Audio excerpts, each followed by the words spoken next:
What's up, everybody? Welcome in. It is Iowa Hawkeyes Primetime Live. We are your hosts. I'm Josh Elmer. He is Chris Meglio as we spend a Sunday night with you talking a lot of Iowa Hawkeyes football right here on the voice of college football. Chris, what's up, man? How's the weekend been? Man, it was good, man. I had a lot of friends that came up for the weekend, so kind of my last hurrah with some of them because most of us are seniors. I have another year left here, but it's our last hurrah together, so it was good for them to come up. But stay locked into the draft, stay locked into Hawkeye football throughout the week as I definitely should. So you got to balance the work life. Work life balance is pretty heavy, so it was fun with them. Now I'm excited to do this with you right now. Well, I'm glad you got to see some old faces. It was a busy weekend, obviously, and a busy week in the land of Hawkeye athletics. The Iowa football open spring practice over the weekend. We've seen glimpses along the way throughout the spring, some openings where you got to see bits and pieces of Hawkeye football and video from this media outlet or that media outlet, but not a ton, right? And this was kind of the big shebang, the final spring practice. And oh, by the way, the Kinnick Stadium doors, they're open. Come on down, everybody. Bring your mom, bring your dad, bring your family, and watch some Hawkeye football, a live open spring practice. So, tons to react to, and let's start here. If you're wondering about the offense, probably like many in occasion, Chris, with Iowa football, a lot of the attention is, hey, where's the offense at? How do these new quarterbacks look? Well, Mark Gronowski, in case you missed it, if you were busy hanging out with your friends and family this weekend and you weren't dialed into the Iowa Open spring practice, don't fret. We got you covered here. Mark Gronowski was there. He was not suited up. He was not padded up. He wasn't, as Tim Lester said last week, he wasn't throwing the Nerf ball this time, though. He did throw the pigskin around a little bit before Iowa got out there with some 7-on-7 and some true good on good, but we didn't get a legitimate look at Mark Gronowski. He didn't take any of the scrimmage snaps in this final open practice for Iowa. So if you're wondering how Mark Gronowski looked, well, the injury prognosis, I guess, Chris, is maybe even further along than some would have thought at this point, but still not to the point to where he's out there taking live reps, even though the quarterback's obviously protected in a thing like this. He wasn't padded up doing the 7-on-7 or the 11-on-11 good on good. But we did see a little bit of Mark Gronowski. So Chris, categorize that as good news for Hawkeye fans.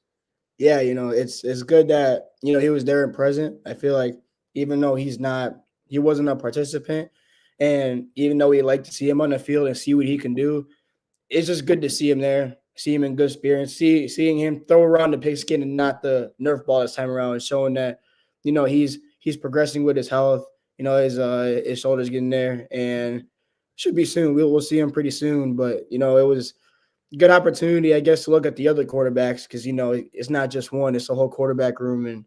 And Jackson Stratton and Hank Brown, they show some really promising things.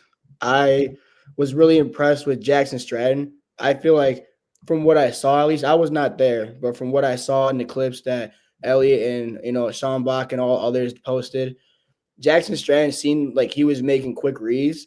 It seemed like he was really studying film. He was just making quick reads. I thought he had some really good passes. Obviously, some slip ups here and there. He's not perfect, but I was really impressed in that fact. I thought, and then I believe with Hank Brown, he's going to get more comfortable with the offense. Like he's still only a couple months in, so he has some slip ups. His reads could be a little faster from what I saw, but I feel like I would have a different opinion if I was there to witness, everything. So just speaking from what I saw, I still have a lot of faith in Hank Brown. His dual threat ability is there. He's really quick in that aspect though. So he'll pick up fine. But having Jackson Stratton here, someone who was here last year and is familiar with the offense, I feel like really benefits and coincides well with Hank Brown as the backups. One of the scoring in the Iowa open spring practice broke down like this. You had a play action touchdown from Jackson Stratton to DJ DJ, I'm gonna butcher your last name. Vonamy. I had it earlier today. I'll have to look up the pronunciation guy. DJ, I'll get it right before the show's over. I apologize, my friend. Caden Weegan, he had a touchdown on a toss on an end around. That I believe was also with Stratton out there under quarterback. Kamari Moulton had a 7-yard touchdown run in this open spring practice for the Hawkeyes, a 5-yard touchdown pass. This was a nice play from Stratton, a bad snap. He recovered, and then he still found Reese Vanderzee on the slant. That was a 5-yard touchdown strike. You mentioned it. Hank Brown, he had the quarterback option touchdown today or on Saturday. So that was good to see Hank Brown show a little bit of his dual threat capability for the Hawkeyes. A touchdown run. I thought, amongst the youngsters, Nathan McNeil in the running back room, I thought he did some nice things for Iowa. A touchdown grab, the final play, actually, of the 11-on-11 portion was Apollo Payne, a 14-yard deep out, and then he leapt into the end zone for a touchdown pass for Jimmy Sullivan to Apollo Payne. So a bunch of different guys, some offensive highlights along the way. I thought what you said, Chris, is right. I know that he's a walk-on guy, though at the end of last season, Stratton made some starts for you, and he took some big-time snaps for Iowa, and I thought handled himself pretty well for the Hawkeyes.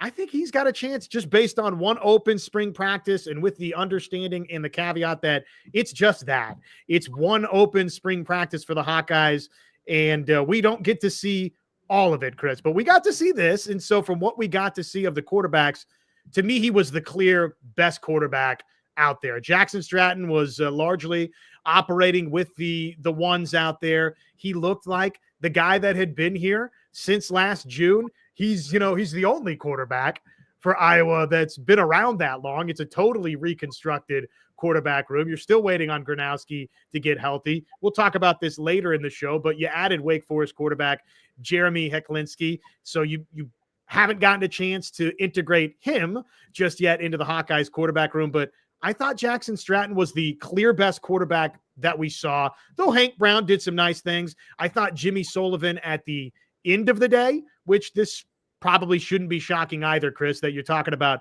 a freshman quarterback at now the D1 level. And oh, by the way, he was, remember, an early enrollee. So as Tim Lester said last week, he should be attending his high school prom. And instead, he's taking part, Jimmy Sullivan is, in the Iowa Open spring practice. So I thought it took him a little while to settle in, but he did at the end of the day and fired some good balls as the day went along. But I think Jackson Stratton, is it crazy to say that I think he's got a chance to be this team's backup quarterback? I know that he's not listed there or wasn't when the initial spring depth chart came out. That would have been Brendan Sullivan as the 2, and Hank Brown would have been the 3. So by Brendan Sullivan exiting, at least based on the initial spring depth chart, that would tell you that Hank Brown is the backup quarterback.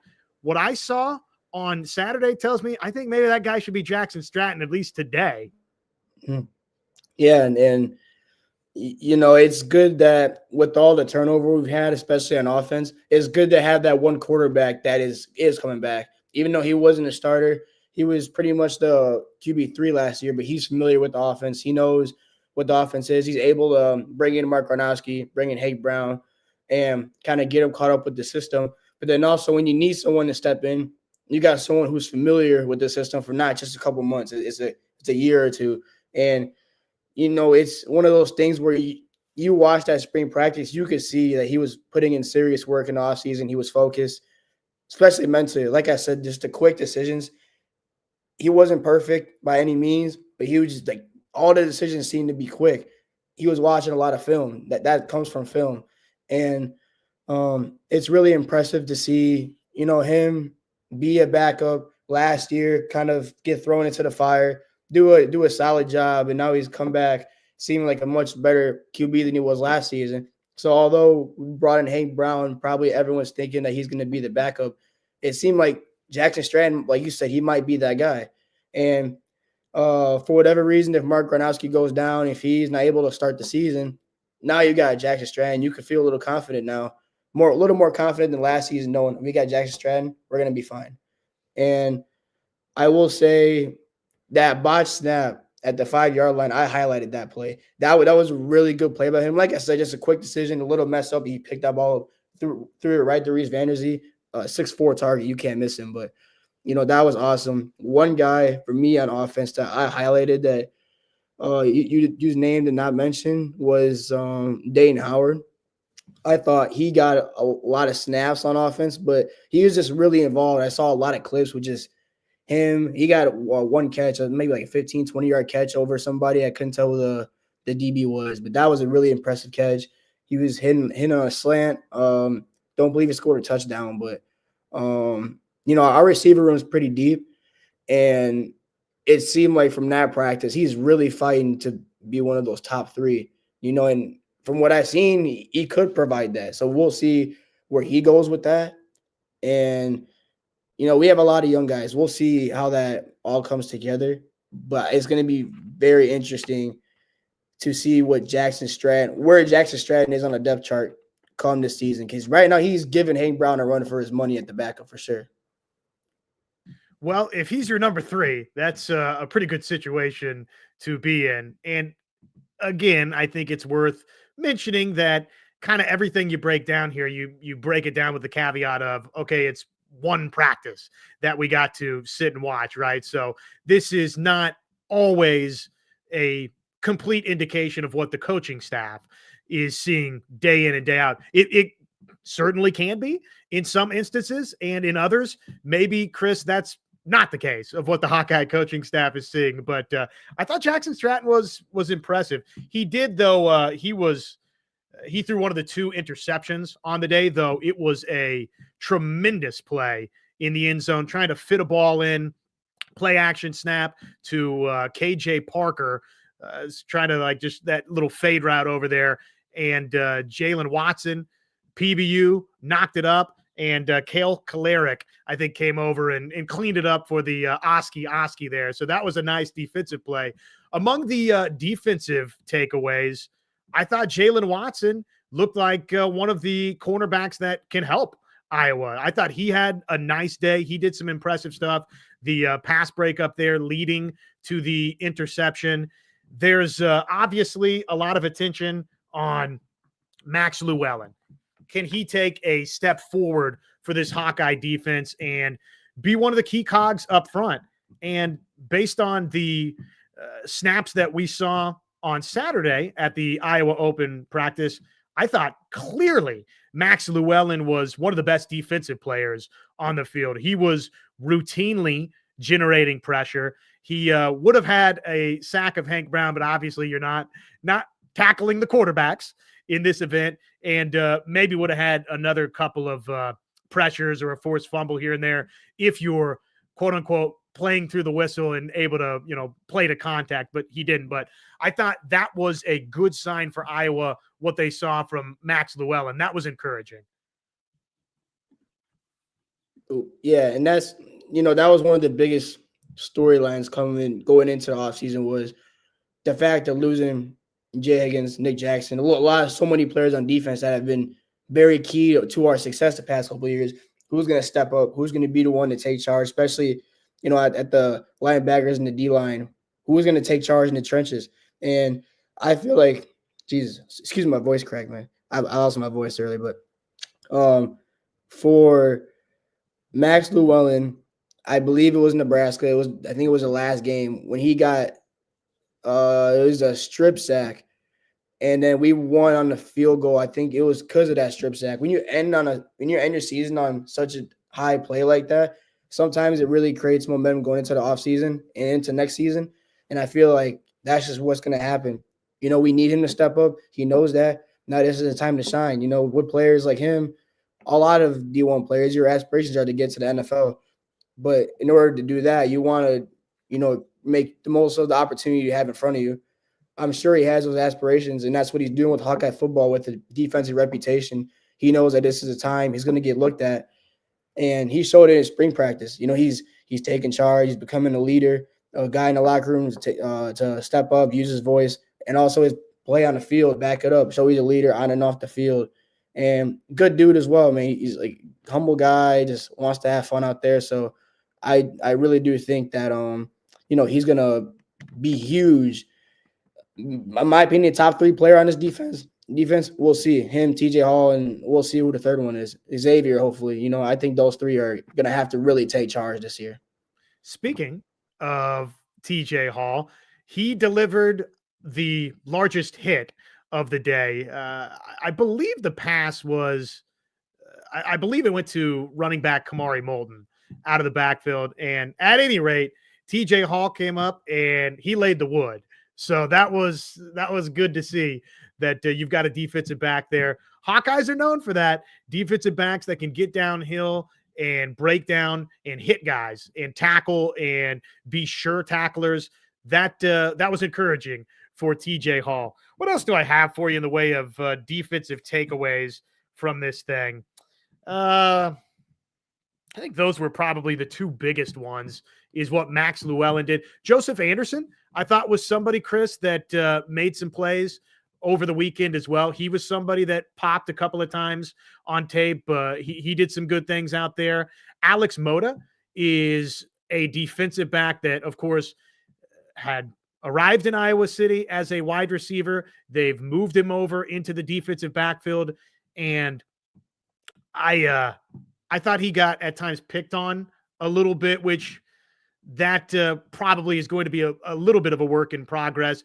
And it was his first action in this capacity with fans in the stands at Iowa. I know that he's not his first defensive back snaps, but first time at Iowa in that capacity on that stage. So I thought that maybe he at times he kind of got a little bit, but Phil Parker has said a lot of good things about Alex Moda. So those some of the takeaways. Any other defensive takeaways? I think it's hard to judge linebackers in this setting because, again, Iowa looked to me like they wanted to feature the passing game a little bit. They threw it quite a bit on Saturday, which was good, right? You wanted to see what the passing game looked like. So that didn't maybe give a ton of opportunities for linebackers to get downhill and fill. So that part of the defense, I think, remains to be seen for the Hawkeyes. There wasn't a ton of running lanes, though. At times, Kamari Moulton cracked a couple of runs, but there weren't just chunk runs left and right. So I guess, in the bits and pieces you can evaluate of the backers, that part was solid. Yeah, and I feel like I'm going to add on to what you said about it's hard to evaluate linebackers at this point. I think it's hard, at least for me, to evaluate all defense right now. Just the one glance, I feel like you could evaluate the offense a little more, but just defense, I just need to see them go against real competition when it comes to season. You can see little flashes. I guess same goes for offense too, obviously. We don't even have our QB1 playing right now, but we only get a set picture right now, playing against the guys you practice against all the time. So you might know tendencies, you might know some plays. What's going to happen when you might not know what the other team is running? I think that's the biggest thing. But we definitely saw some positives. I love TJ Hall and his aggressiveness. I think, like I said, he has to step up. He has no choice but to step up, be a leader. He has to try to be our best defensive player this year. And from blanking on the coach that praised him last week at the media availability, but he said that TJ Hall was looking like he's going to be CB1 this year, and that's what he has to be. Him and Xavier, I believe he's going to take that leap. He knows that, he's on the radar of being a pro, had a down season. He's going to come back and step up too. So, it's just, for me, it's hard to evaluate them right now, but there's a lot of positives to take away. And I just want to see what they do when the time comes in the season. And yeah, I don't know. I can't really evaluate that. For me, too much. I told you before the show, it was more about the offense for me. That's what I was looking at more. The QBs, the running backs, the receivers. And I love what I saw from offense. But the defense definitely gave some problems, aggressiveness. Like you said, the pick in the end zone was a great play. There's a lot of pass breakups in there as well. So, a lot of promising stuff on both sides. There was another interception thrown by Jimmy Sullivan. And I apologize. I couldn't get the number of who intercepted it. If you guys know in the comments, feel free to pass that note along. But that was intended for a running back out of the backfield, and it was intercepted. So that was a mistake again earlier from Jimmy Sullivan. So that's why I say maybe took a minute to kind of settle in, and then I thought did some really nice things by day's end. By the way, defensive coordinator Phil Parker is and the secondary coach for Iowa's, who said that if he didn't really want to anoint anybody as cornerback one, he was asked, do you have that lockdown guy right now? You've had Cooper DeJean, you've had Riley Moss in recent years, you've had Matt Hankins before each of those two individuals. Do you have that cornerback one right now? And Phil Parker was kind of like pumping the brakes. But if I have to pick somebody, your defensive coordinator, your secondary coach, Phil Parker said, yeah, it's TJ Hall right now that has made a big time leap, which that's exciting, right? I mean, for this defense, Chris, probably one or both. And there's a good chance it's both. TJ Hall and Deshaun Lee in that defensive backfield need to take significant leaps for Iowa in order for this defense, this secondary, to be what Hawkeye fans are accustomed to it being. So I take that as, a nice spring update on TJ Hall, and some of his play on Saturday in the open spring practice backed it up. Again, he came up and hit Kamari Moulton. So that was fun to see. Yeah, you love big hits, man. That's what you watch football for some of those moments, and to see that from TJ Hall, like him being aggressive, saying he's gonna run through people. You're my teammate right now. If he's doing that against his teammate right now, imagine what he's gonna do when he's going against Nebraska, Michigan, USC, and all these other schools. It's just a glimpse of what we're expecting to see coming this season. He had, like I said, this might be like my 12th time saying, if I had a dime for every time I said on the show already, he has to step up. I might be rich already. He's gonna step up. That's what I believe in, and I want to see Deshaun Lee step up too. I believe he had a rough season last year as well. Not to bring up this play again, but I said it last show with the thing on Jeremiah Smith that happened in the end zone was pretty telling of how his season went. And him being a smaller DB, he has to really be strong. He has to be physical, and he has to really know the ins and outs of how to guard some of these elite receivers, because it's probably going to be he's going to face off against Jeremiah Smith for sure, and he probably got other receivers that on other teams that are probably going to step up, and that's what it's going to come down to. Is the trenches will probably be fine. Max one's going to step up and company and all those others, but the DBs, when it's time to throw the ball, they have to be the backbone of our defense. That's what it's been. You mentioned Cooper DeJean and Riley Moss. And that's why we've been so successful on defense, because we had those elite guys in the backfield that have held it down. Last year we kind of didn't have that. Now it's time to get that back, and we retained a lot of those guys. So they just need to step up, talk with Phil Parker, get that going, and put it all out there. Put that in the field, no pun intended, and see what happens. Deshaun Lee, I had it in my notes. I've got a wealth of notes here, like tough to scour through as we do the show. I probably wrote a little bit too much as I wound and rewound the tape from Saturday at the open practice. But Deshaun Lee, he had a good coverage snap on Zach Ortworth, the Hawkeye tight end. So that was one of the good defensive plays as well from the open practice that was. Okay, in the comments, let me know if this audio is atrocious for you out there. And if it is, we'll bail out and we won't play this. We won't play these video clips again in tonight's show, and I'll have to recalibrate and reconfigure for future shows. But this was Phil Parker earlier this week, or I guess now we say last week, talking about Bryce Hawthorne and Jonah Pace, some transfer portal additions for Iowa, and just how the defensive line is shaping up.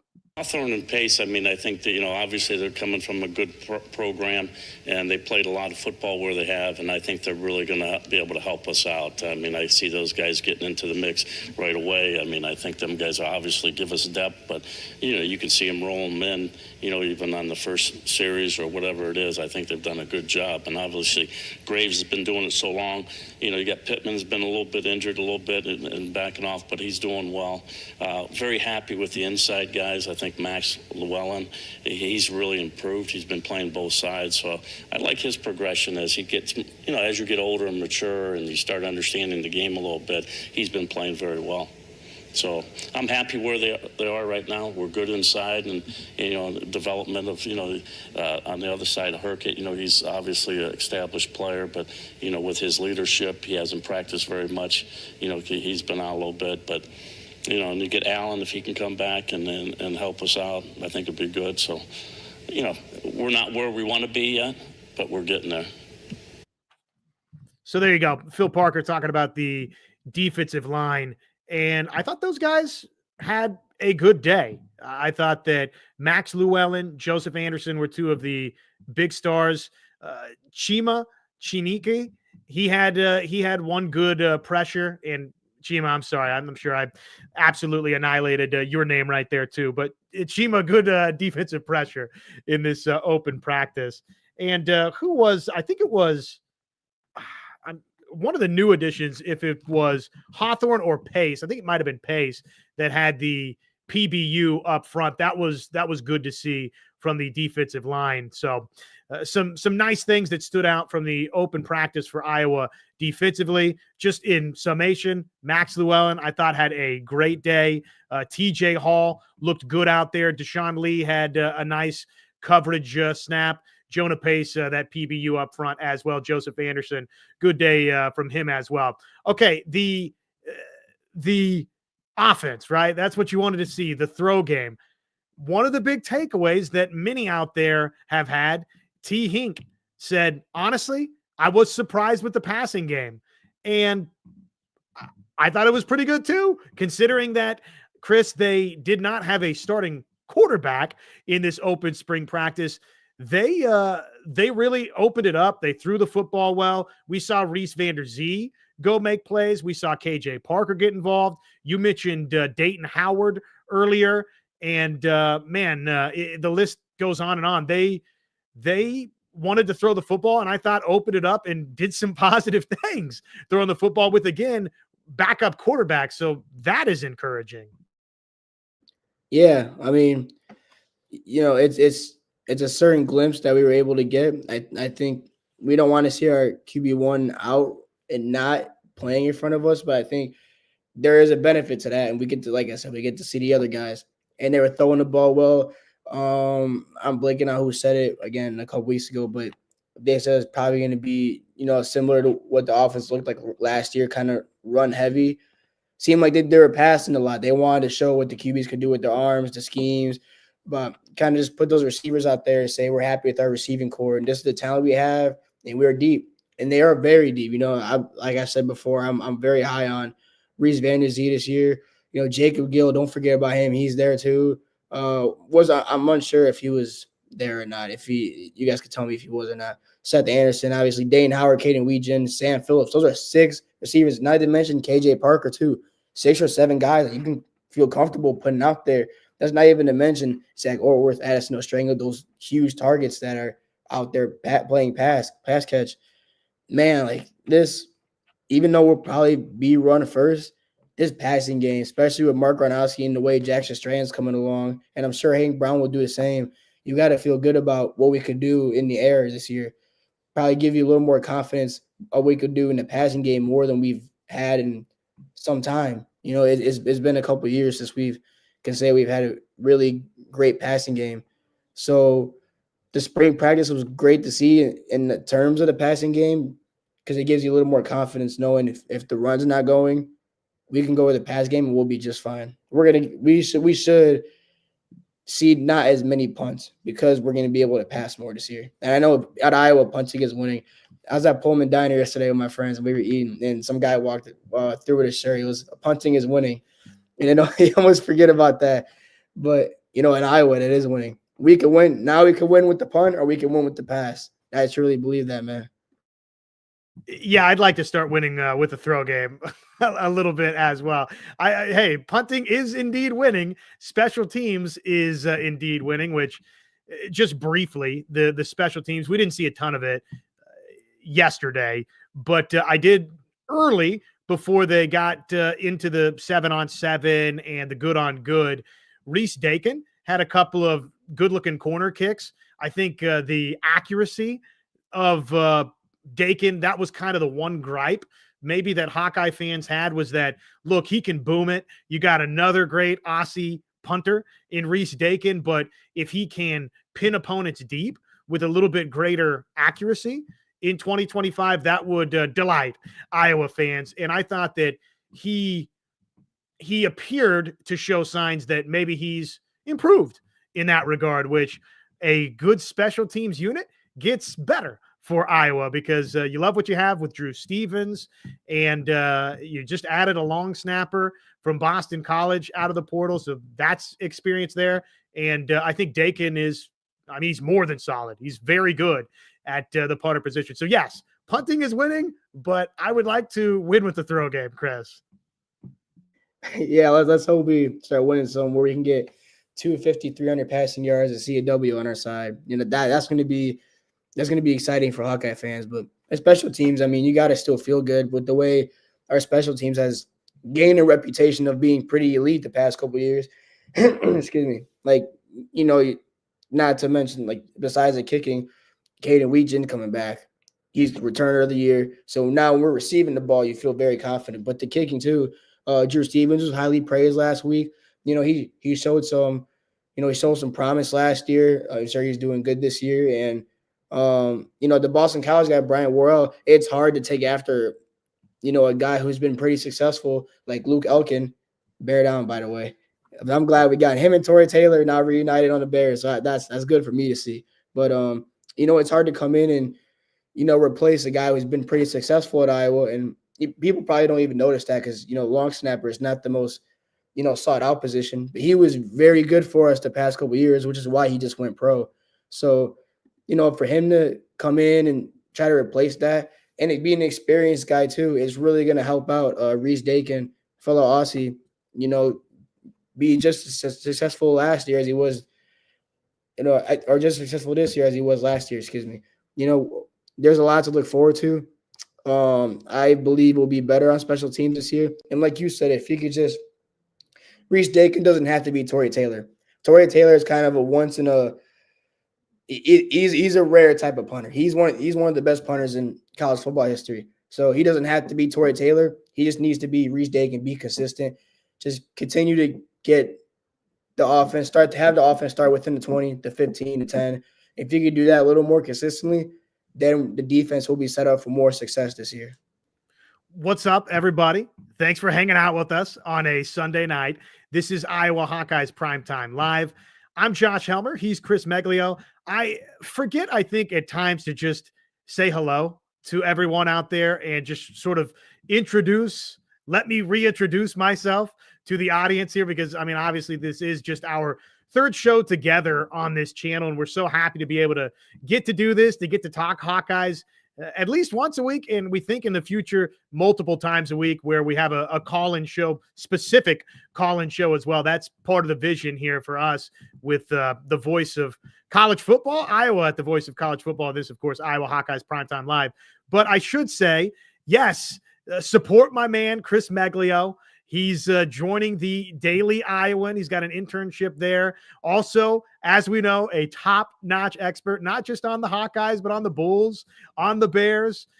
Tell everybody what you've got going on. Obviously, you're working here with us, but just give that introduction here mid-show before we jump back into discussions about the Iowa passing game. I got you. Yeah. So, I'll just say it over again like that did the first show. I do have an internship with a Daily Iowan. Like I said, I covered football last year. I've done women's basketball, men's basketball. So I'm part of the bigger sports here, caught up with those. Self-appointed Bears and Bulls GM. I'm very passionate about my Chicago sports. So like I said, Luke Elkin, Torrey Taylor, let's go. But I'm not afraid to dive in the news field either. I had an internship last summer with with MinPost, a small nonprofit organization out there. They treated me really well, gave me a great opportunity, and I'm very grateful for them. And it's leading into this summer now, where I'll be joining the Des Moines Register as a news intern this summer. So I'll start that in June. Still be doing this show. Don't worry, I'm not going away. I'm gonna juggle both as I usually do, but it's cool, to get opportunities like news internships, sports internships with school, and I get this opportunity, man. As anyone who loves sports, man, we all know anyone who grew up in sports, we all want to find a way to stay attached to it. And this is my way, just being passionate. Now instead of writing it, which I still do, now I get to speak it to you guys. So I appreciate you guys for, giving me the opportunity. And I appreciate all the viewers who are actually willing to listen to a 22-year-old high school college kid. I still feel like a high school kid. I don't feel like I'm 22. I still feel like I'm 16. Well, maybe you're high school at heart, still to some degree. He's a college kid, and he's approaching the finish line. And congratulations, by the way, on the internship as well to the Des Moines Register. And Jackson, thank you for your support in the comments and hanging out with us. Yes, tell the folks at Hy-Vee that we said what's up, the magic that we create here, and check out my work at HawkeyesWire.usatoday.com, where I'm covering all things Iowa football, basketball, baseball, men's and women's basketball, and a lot of Caitlin Clark here in the next couple of weeks. The preseason games coming up at Carver Hawkeye Arena, and then off we'll go with Caitlin Clark season number 2 in the WNBA.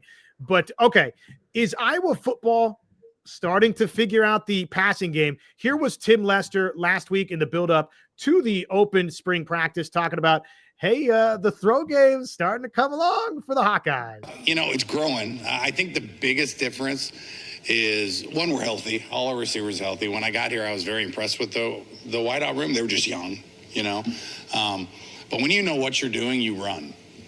You run. We are running right now, which is fun to watch. To watch Seth Anderson run and Weege run, like they're not thinking about what to do. They're thinking about how to run the route. And so there was a lot of thinking going on last year. There's not a lot of thinking going on. It's really just trying to press the issue, especially when you're trying to stretch the field vertically. The ability to run a route and not look back at 5 yards and don't look back for 20, And Seth's done a really good job of that. Dayton's doing a good job of that. So it's been fun just because we're a faster team right now in the passing game because they're running faster. The plays haven't changed. They just have run them, enough times finally. So I think that's really helped us, with the quarterbacks because they're getting themselves more open. Obviously, the quarterbacks, the more open the receiver are, it's been really helpful to them to have the tight ends know what they're doing, the wideouts know what they're doing, and they're starting to learn coverage, which is a big part of this offense. I don't know how much it was before. When we started teaching them coverage and why we motion and what information we pick up from the motions, they looked at me kind of funny when I first got here. Now they're starting to answer questions. I asked Dayton a question the other day in a unit meeting. He led off his answer with, well, I know it's man coverage because of the motion. And I stopped and clapped. And I was like, that was a great start to this answer. The coverage now, so now you're going to run the route. And so they're starting to see things. So I think they're more comfortable with the system. And I'm excited with where they're at. We have a long way to go. But they're just more confident. And we're able to make nuances, adjustments really quick. And they can go out there and the next route, it's fixed. And so we're still a little short on routes sometimes because we get excited. And we get a lot of third down, red zone situations where there's a lot of little nuances that we got to get better at. But I've been very happy with their progression as we expected that to happen. And it's obviously shown with some more success. That, of course, Iowa offensive coordinator, quarterbacks coach, Tim Lester. Not a lot of thinking going on anymore, Chris. Just we're out there running.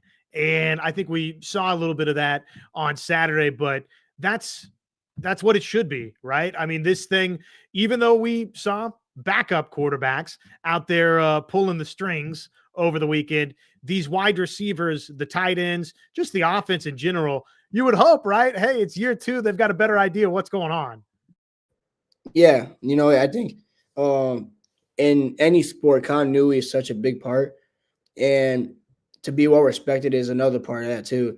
Now, we brought in Tim Lester. We saw the offense, even though the passing game was not strong, the offense took a leap last year. I'm sure a part of that was because we had a great O-line with, the best running back in, Iowa history. But it was a step up. And that's what it is. It was a building block. Now can we build off of that? Can we take another leap? And now it's very, very satisfying to see how good the passing game looked yesterday with those backup QBs. You could only imagine what that's going to look like when Mark Gronowski gets there. And mind you, if I can find my notes where it was I had it last show, but Mark Gronowski, man, he's throwing for like 2,000 yards. I mean, he's gotten he could throw that ball, man. He'll be one of the, he has the best arm for a QB, I think, in some years for Iowa quarterback. So, you could only imagine how good that's going to look with how deep our receiving room is. And to have everyone come in healthy is a very big thing in sports. Just because you're on the field does not mean you're healthy. I think that's a very, very forgotten thing or just underrated thing that people don't remember. So to hear him say that everybody is healthy right now is a big stepping stone to where they're trying to get and all their developments. And I think, Josh, that's going to be key to keep improving the offense, keep the chemistry going. And now when the QB gets back and the whole offense is healthy, then they can mesh. And when the season comes, they can be successful. I would invite folks out there, if you didn't get to watch the Iowa Open spring practice, check out Elliot Clough's work over right here on YouTube. Just search Iowa Open spring practice, Hawkeye Beacon, and he's got it front to back. You might have to squint to see some of those numbers. But if you want to go watch back the Iowa Open spring practice, you can get a pretty good look. Hawk Central as well. Love, obviously, my friends with USA Today Sports. Got to plug those guys. Check out what Tyler Tatchman and Chad Leistico are doing. They've got it broken down by quarterbacks. So if you want to go look at, hey, here's Jackson Stratton's snaps, and here's Hank Brown's, and here's Jimmy Sullivan's, you can do that way if you just look at Hawk Central on YouTube. So that's a good way to go see kind of what the Iowa Open spring practice looked like with your own eyes out there. Other takeaways that we haven't touched on, I thought in terms of the running backs, Chris, to me there is, and this, again, not in the realm of super surprising, Kamari Moulton to me was the clear number one. He was the best looking running back for Iowa on Saturday. He had the chunk runs. He had the big plays out there. Jazz Patterson looks like another guy that, as he's been in the past, he can go give you some tough, hard-earned yardage inside, but he didn't have really the chunk runs, at least this past weekend. I said it earlier. I'll say it again for the late arriving audience here with us on a Sunday night on Iowa Hawkeyes Primetime Live, or on a Monday night, or whichever night you're consuming the show. I thought freshman Nathan McNeil did some good things in the backfield as well. I thought he was impressive for Iowa in this thing. But among the takeaways, I thought Kamari Moulton, to me, he's the number one running back. That's where he's listed on the depth chart, Chris. And I think that's the way this thing's going to shake out based on what we saw from the open practice. Yeah, and now with Caleb Johnson departing, we'll get into where he goes to. But, that was a big question too, is who's going to step up? Who's going to be the RB1 now? And we've seen Kamari Moulton have some great plays. He came in, had a lot of momentum playing behind Caleb Johnson. He was a great backup behind Caleb Johnson. Now it's his time to shine. He was expected to be the RB1 going into the spring practice, and he backed that up. He's very twitchy, very quick. He could kind of just burst out on a run, hit a little cut and burst out on a run. And we've seen that yesterday. But, our running back room is deep right now. Jazz Patterson, he's more the like Caleb Johnson-ish type where power back, just get you some harder runs. I'm blanking on the other guy's name you just said. Nathan McNeil. Yeah, Nathan. Sorry, I blanked on his name for a second. But he looks impressive too. He looks like a guy that could really surprise some people this season if he gets the opportunity. It's kind of deep right now. You can only play so many players in the game, but if he ever gets that opportunity, what he showed you yesterday, that could get sharpened, And that could be something that we see throughout the season, bearing a Kamari Moulton injury, a Jazz Patterson injury. If he can provide for us in the season what he was shown to do yesterday, then you feel good about the run game, along with how we touched on the pass game, the throwing game. You got to love how his offense is shaping out and the depth. The depth really stuck out yesterday. I know they're only practicing against each other and they practicing against each other every day. It's the depth. You see all the skill that is there, all the talent that's there. So we just all got to hope that, football is a game of injuries. Injuries happen. But you just got to hope that all these players still show these flashes when the time comes for the season, when the games actually matter and our record gets affected by it. I think there's a good chance that you can. I mean, look, it's running back.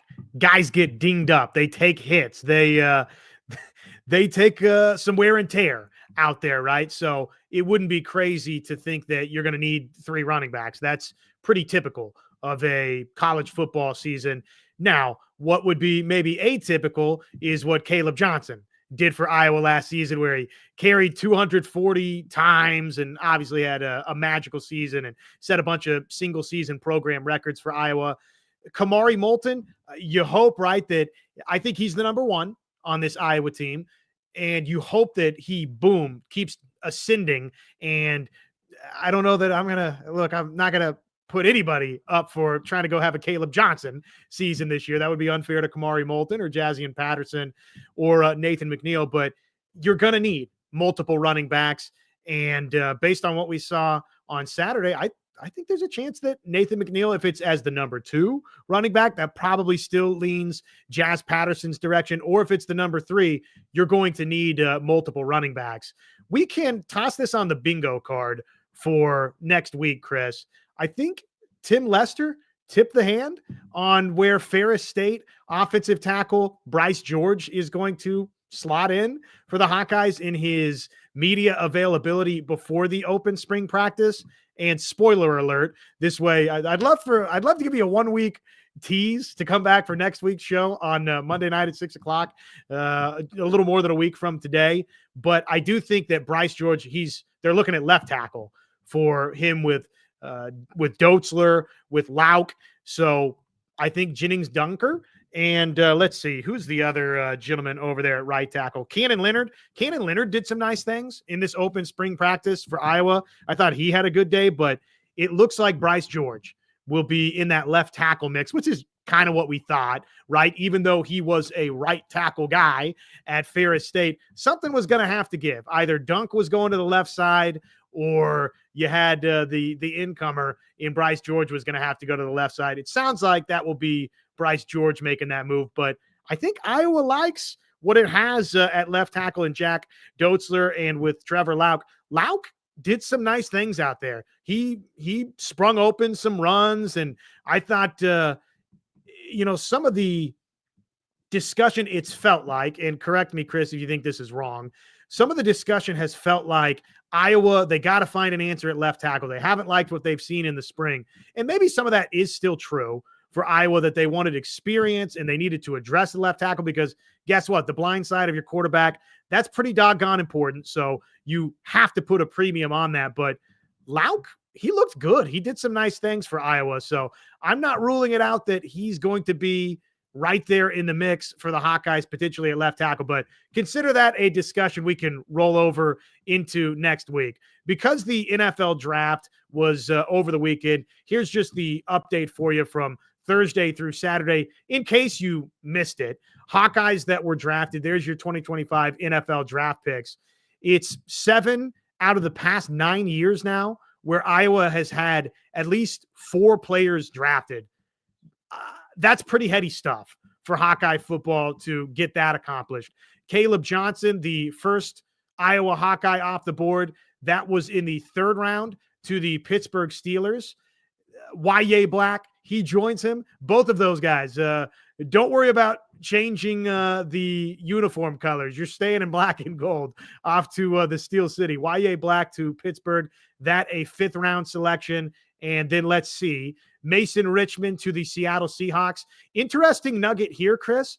He was not listed as an offensive tackle by the Seahawks when they announced his draft pick. He was listed as a guard. So looks like, though he was the longtime starting left tackle for Iowa, looks like the thought for Seattle is he's going to shift inside for Seattle. So that's something to monitor. Connor Colby to the San Francisco 49ers. And then last but not least, Luke Lachey to the Houston Texans, the tight end U. It rolls right along, Chris. Yeah, I was just waiting to see where Caleb Johnson was going to go. I mean, obviously, Hawkeye fans kind of knew he was going to be the first one off the board. I want to see where he went. I thought he should have went higher. I understand sometimes in the draft it's all about the needs. And after the first couple running backs with Ashton GT, Amari Hampton, Quentin Judkins, and Trayvon Henderson, running backs kind of fell off after that. And there was not a running back caller for almost a whole round until Caleb Johnson to the Steelers. I love that fit for him. Najee Harris just went to the LA Chargers. And even though they re-signed Jalen Warren's a smaller running back. He's a skill back.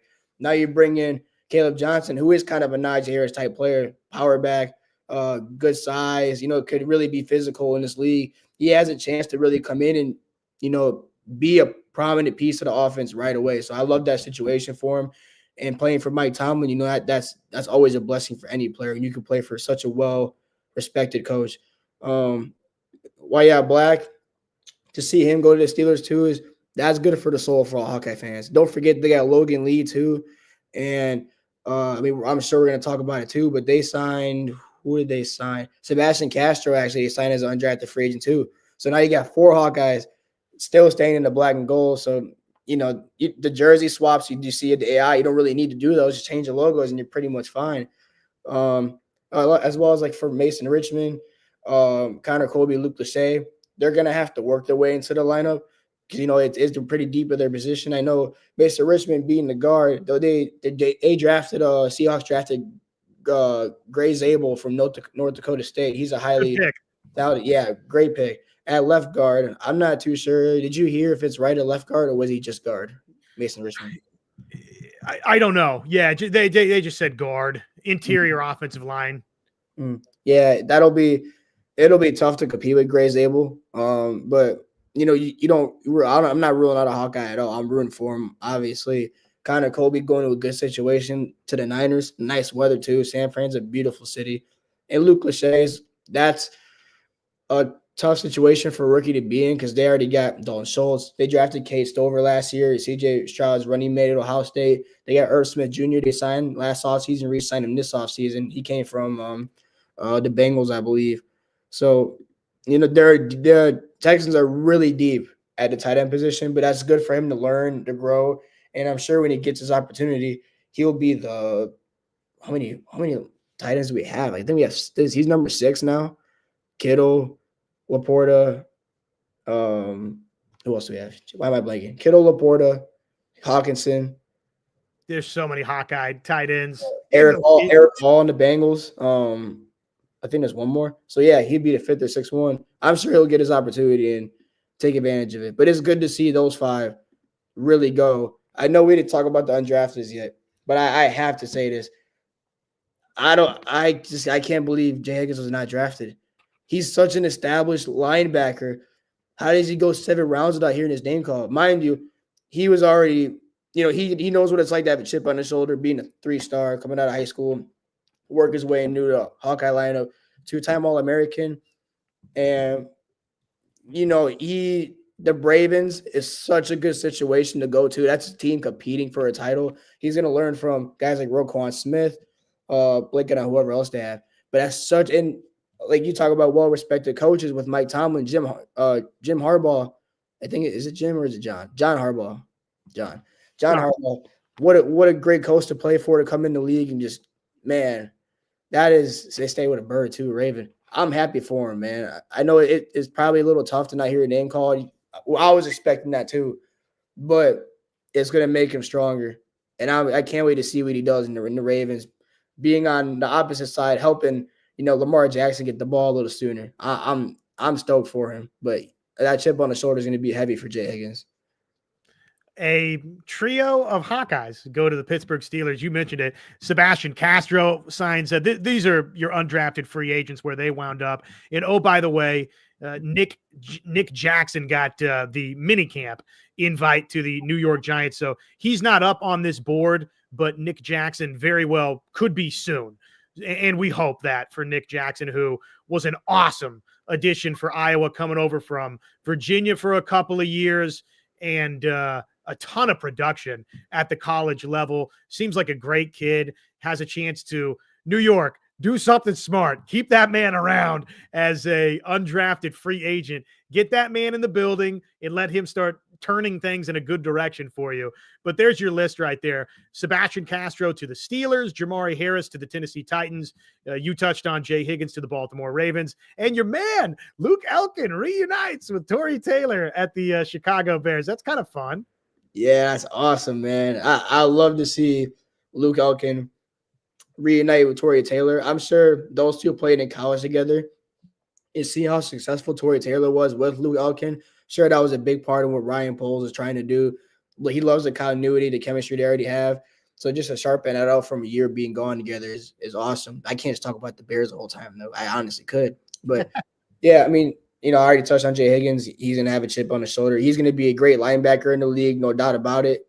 We love to see the undrafted guys, the stories like his. Those are the guys you want to see flourish. But Nick Jackson, I'm happy for him too, man. To not get the combine invite was blasphemous. That's, if I'm even using that word right, that's not even, I don't know how that happens. 555 tackles, second most in FBS history. And for him to go undrafted too, now that's a good story too. He gets his rookie minicamp invite with the Giants. Okay, well, Giants, sometimes they make smart decisions. Sometimes they don't. Saquon Barkley, they let him walk. That was one of the worst decisions you've seen in some time. But Nick Jackson is one of the better decisions you will make. Good guy. You talk about a character guy. Talent puts you on the map.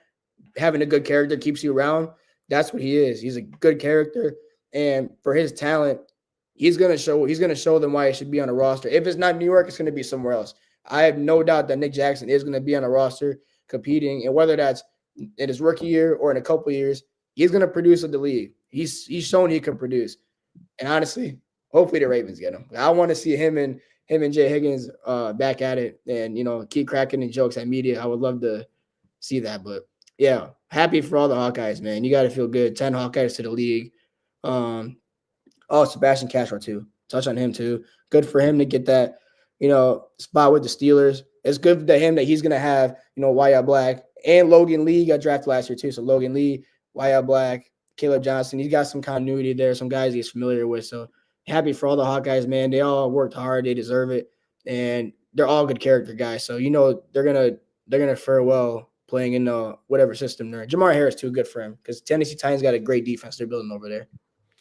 So getting skinny on the clock here tonight on Iowa Hawkeyes Primetime Live. And thank you guys, Hawkeye fans, for hanging out with us on a Sunday night.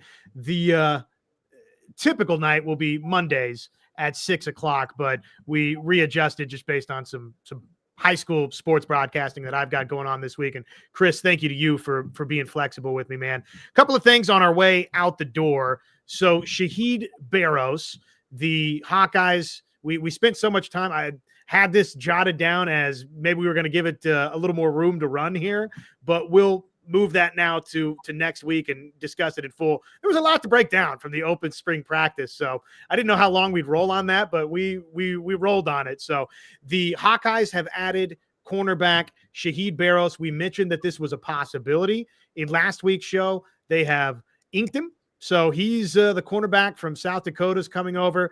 Iowa, we can discuss next week what this means. They've signed Wake Forest transfer quarterback Jeremy Hecklinski, who, of course, has the Warren Ruggiero connection from Wake Forest. So those two guys coming over now together. What does that mean? Well, it adds some extra depth into that quarterback room, which looks like a pretty good quarterback room for the Hawkeyes right now. But in the final 5 minutes or so, how about Iowa women's basketball? It was quiet on the transfer portal front for a long, long time, but the Hawkeyes at long last, they have indeed struck. Chit Chat Wright from Georgia Tech comes over. The point guard joins the Hawkeyes. I think it's Cassidy Wright, but Chit Chat is the nickname that you need to familiarize yourself with, Iowa fans. Yeah, that's a great pickup for him. I haven't seen too much of what they were trying to do in the portal. The only one that I've seen was Jada Williams, and visit the Hawkeyes commits to Iowa State a couple days later, which is a little bitter for Hawkeye fans, I'm sure. But to get a Chit Chat right, Chastity, I think Chastity, I think just Chastity. She could, I don't know, someone could tell me what how to say her name. Forgive me for that, but that's a great player. I believe I saw she averaged, I think, 7 last year at Georgia Tech. She's a freshman now coming in as a sophomore. So just a nice little replacement for Aaliyah Guyton, pretty much losing her. I think they have very similar play styles. And we'll see. They're going to have to add a couple more, but great addition for Jan Jensen for her first addition as head coach, I believe it is. Yeah, the first transfer portal edition this cycle had a big one a year ago with Lucy Olson, but hopefully this one can be, I don't know, it's not going to be, look, tough to say it's going to be that impactful, right? I mean, Lucy Olson was awesome this season for Iowa, and I think leaves the Hawkeyes with a big-time legacy based on carrying over what Caitlin Clark did and leading this team through not a fun 5-game losing streak at the beginning of Big Ten play, and then finding that next gear and being the transfer portal piece that I think Hawkeye fans thought Lucy Olson was going to be over the home stretch of last season. But Wright comes in and will slide in, we think, you would assume, into that starting point guard slot, or certainly very much into the rotation. I think there's a great chance that Chit Chat Wright is right there as your starting point guard for Iowa, that Addie Deal is the 2, and we'll see what Jan Jensen and the staff looks like at the 3 with Taylor McCabe and with Kylie Feuerbach, which direction they go there. If that, bumps one of those 2 out of the starting lineup, it sounds like, listening to Jan Jensen's remarks on the TV program the other day, that Iowa's thinking about going big with its starting lineup next season, with Hannah Stolke at the 4, which is more her natural position, and Ava Hayden, who, again, really came along as this season went along for Iowa as that starting center. So that'll give you 2 traditional bigs at the 4, at the 5, Stolke at the 4, Hayden at the 5, and then probably Chit Chat Wright as your starting point guard. Addie Deal at times can play that point for you, but probably allows her to move to that off ball, that 2 shooting guard position. And then again, we'll see about the 3, but good addition for Iowa women's basketball. They needed to get that, Chris, a 5'4" guard from Atlanta, Georgia, who obviously has ties to Lysandra Barrett, who joined the staff here with Jan Jensen and company, appeared in all 33 games last season. Wright did, started 12 with Georgia Tech, averaged 7.2 points per game, 2.6 assists, 2.2 rebounds per game, shot 37% from the field, 32.3% from three-point range, and was very reliable at the free throw line. I'll round up and say an 89% free throw shooter. It's technically 88.6% if you want to be precisely precise. Was a 4-star signee in the 2024 class for Georgia Tech. And let's see here, was the number 12 point guard and a top 50 player last year, according to ESPN, in the 2024 signing class. So I think you said it, Chris, basically is the replacement for Aaliyah Guyton, who entered the transfer portal. Yeah, man, they're definitely doing good things. I want to start off by saying congratulations to Lucy Olson for getting drafted to the league. I believe it was the 23rd pick by the Washington Mystics. Good for her. She's going to be fantastic, and what she did here in her 1 year was amazing. Ava Hayden, though, man, she came along. In the Big Ten tournament, man, she's had like these 5-minute spurts, not even 5 minutes, like 1 or 2 minute spurts. Her skills are very glaring as a freshman. Her pulse moves, her footwork is amazing, and that is something that that was. We would have loved to see her more in the season. I understand. Yeah, Eddie O'Grady, Hannah Stolke. It was kind of tough, especially when O'Grady got moved out the lineup to go smaller. So that was just kind of their forte. But Ava Hayden is going to she was the number 40 prospect last year in last year's class. She was a 4-star from Oregon. So she was our highest recruit last year that we landed. Chit chat right now, that makes it 5 recruits in the top 100 that we have. Well, Elite Guys going now, actually. But Ava Hayden is going to be amazing for us next year. I guarantee you that. She's going to be good. I believe she'll be a top 3 scorer for our team. I don't want to say number 1, but she's got skills, man. And I don't want to take up too much time here. I'm losing track of what I'm saying, but I love what they're doing, and I love covering them this season, man. The games are awesome. Their energy is infectious. And, man, if you're not watching Iowa women's basketball, what are you doing? It's awesome. I love covering them, and I hope to do it next year. And meanwhile, Ben McCollum got some juice, baby. Got some juice for the Hawkeye men's basketball program. Alvaro Fulgaris, the big-time addition, the Spaniard that the Hawkeyes added to the mix. And they're linked to a couple of other guards out there, so we'll be monitoring that this week. I would suspect, Chris, that there's a good chance that by the time we all reconvene, I think next Monday night at 6, schedule pending, but we'll get that out to you on a social media buzz of some sort, whatever time we're doing the show a week from now. But I think that probably you're talking about another Iowa basketball transfer portal edition for Ben McCollum and company. They've done a pretty good job. According to 24/7 Sports, it's a top 5 portal class right now. And let's hope it can get even better before the next time we chat. The Hawkeye football program, by the way, bringing in a Purdue safety out of the transfer portal this week, Ty Hudkins.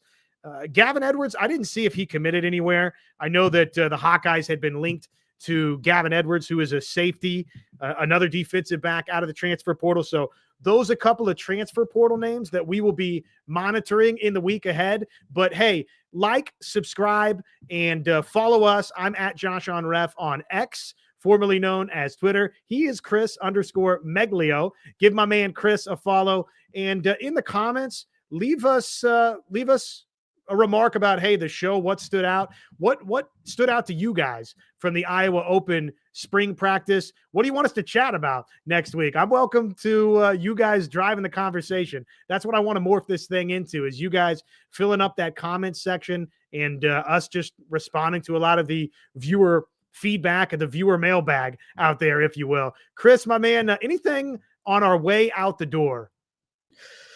Elephant in the room. Through the NFL draft, if you followed, I cannot believe Shedeur fell so far. Whew. I mean, that's got to be. I'm assuming that's a character thing. That's almost like the entire league as a collective making a statement to him.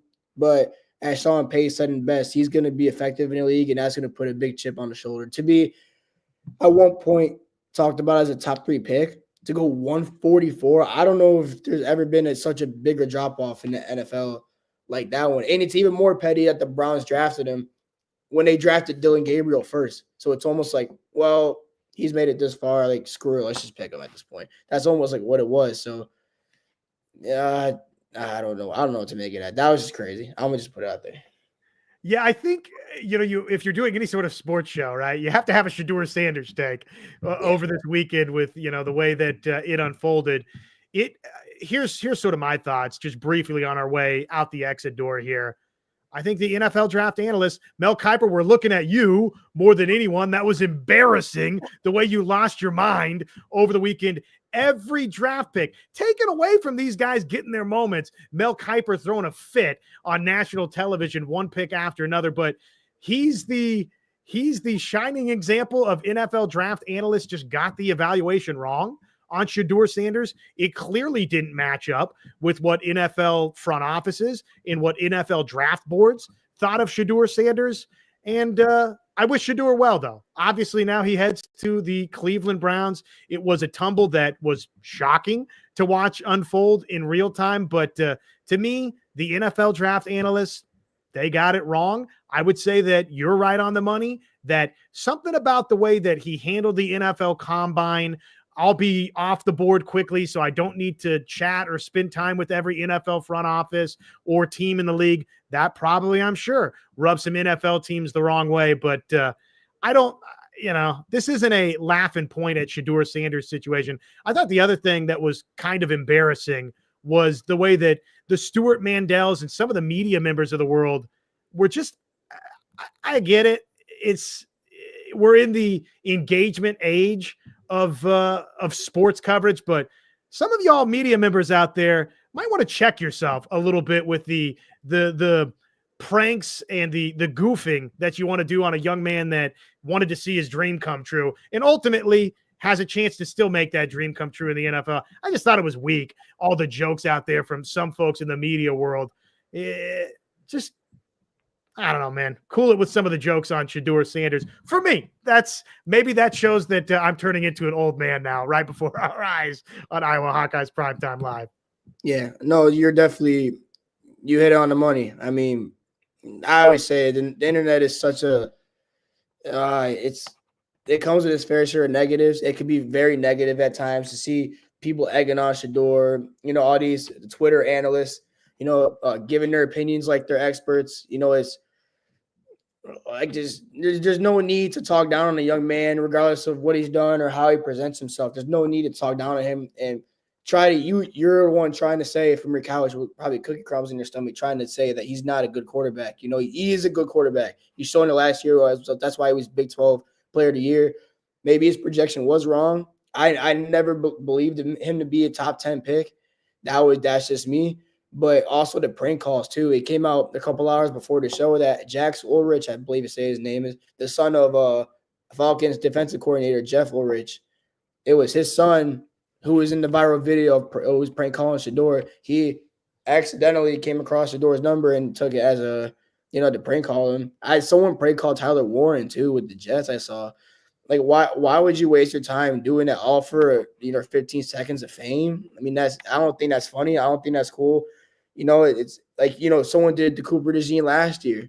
I think it's just stupid. I don't know why you're doing that.